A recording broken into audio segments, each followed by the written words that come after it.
বৈদেশিক হায়না ও তার দোসর ইউনূস বাহিনীর মধ্যে একটি নয়, দুটি নয়, বেশ কয়েকটি চুক্তি স্বাক্ষরিত হচ্ছে। আমার একটি প্রশ্ন বাংলাদেশের জনগণের কাছে, আপনারা কি এই ইউনূসকে এইসব চুক্তি করার অনুমতি দিয়েছেন?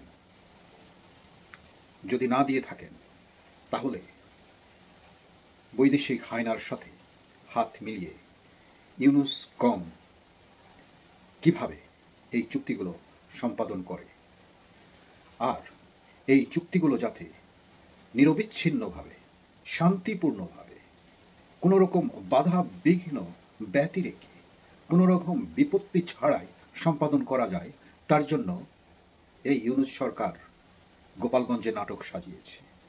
এই ইউনূস সরকার মাইলস্টোন স্কুলে নাটক সাজিয়েছে। গতকাল সোমবার মধ্যরাতে কয়েকটি অ্যাম্বুলেন্স মাইলস্টোন স্কুলে প্রবেশ করে। সাধারণ শিক্ষার্থীদেরকে কলাপসিবল গেটে আটকিয়ে দিয়ে তারা সেখান থেকে লাশ চুরি করতে এসেছে। হায় রে ইউনূস, তুই শেষ পর্যন্ত লাশ চুরি করতে গেলি।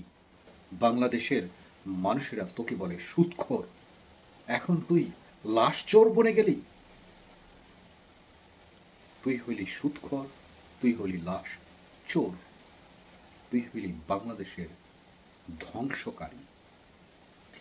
তোর রেহাই নাই। তোকে বাংলাদেশের আপামর জনসাধারণরা তোকে খুব অল্প সময়ের মধ্যে লাথি মেরে যেখানে পাঠানো দরকার সেখানে পাঠিয়ে দেবে।